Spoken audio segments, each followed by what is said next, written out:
Hi, I'm Marilyn McPhee, and I have a story for you. Lately, I've been thinking a lot about mothers and mothering, and I've been thinking about my own mother. She was born in 1914 in a one-room rock house that was built out of rock that her father had quarried from the land that they were homesteading. The house was and still is miles from anywhere.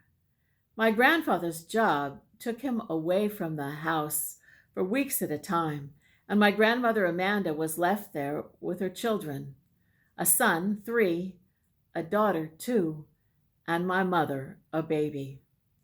I cannot imagine how she did it. The laundry, the meals, and the water. Of course, there was no running water in the rock house, and there was not a well outside either.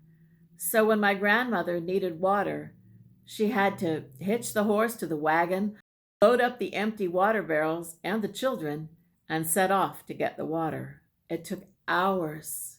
Can you imagine? By contrast, my own life seems luxurious and trouble free.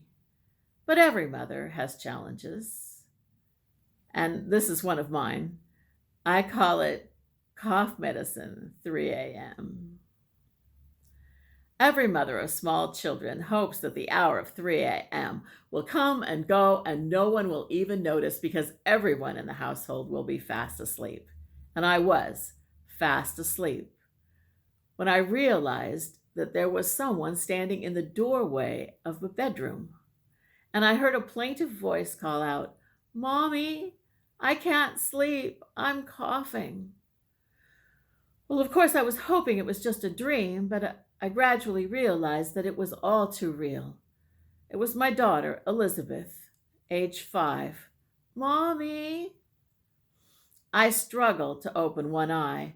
You know, scientists have studied sleep cycles, REMs, and the valleys and plateaus of sleep. I must have been in the very bottom of the deepest valley because anything was a struggle. "What, Elizabeth?" "Mommy."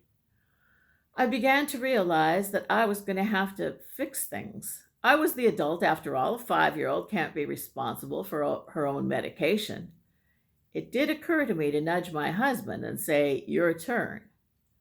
But he'd been up late on a work project and he was so sound asleep, and I at least had one eye open. "I'll be right there, sweetie." And I struggled to pull myself out of bed, to open the other eye, and to walk into the kitchen. I had to, of course, brace myself with one hand on the wall just to keep my balance. When I got to the kitchen, there was Elizabeth sitting on the bench by the kitchen table, patiently waiting for me to get the medicine to calm her cough. I went to the cabinet where we keep the medicines, and I pulled out the orange liquid, cough syrup for children. I'd used it before. I knew that it would calm her cough, and I knew that it would clear up her stuffy nose, and I was pretty sure that there was some other magic ingredient that would help her to sleep. Then I reached into the utensil drawer for a spoon, and I walked over to Elizabeth, and this is where I hoped that muscle memory would take over. I'd dispensed this liquid before. I knew that it was just a quick down and up of my wrist, the perfect dose. And so I put my wrist on autopilot, down, up. But it took a second to realize that there was something wrong. Elizabeth wasn't taking the medicine. And there on the kitchen table was a quarter-sized puddle of orange liquid. Why? I tried to focus. I looked down and I finally realized that what I was holding in my hand, what I'd gotten out of the utensil drawer, was not a spoon, but a fork. So I had poured the cough medicine into the fork, and of course it had dripped down through the tines and onto the kitchen table. I could see that, but I couldn't exactly figure out what to do about it. I looked at my daughter, I looked at the medicine, I looked at the fork, I looked back at the medicine. Clearly, something had to be done, but I was confused.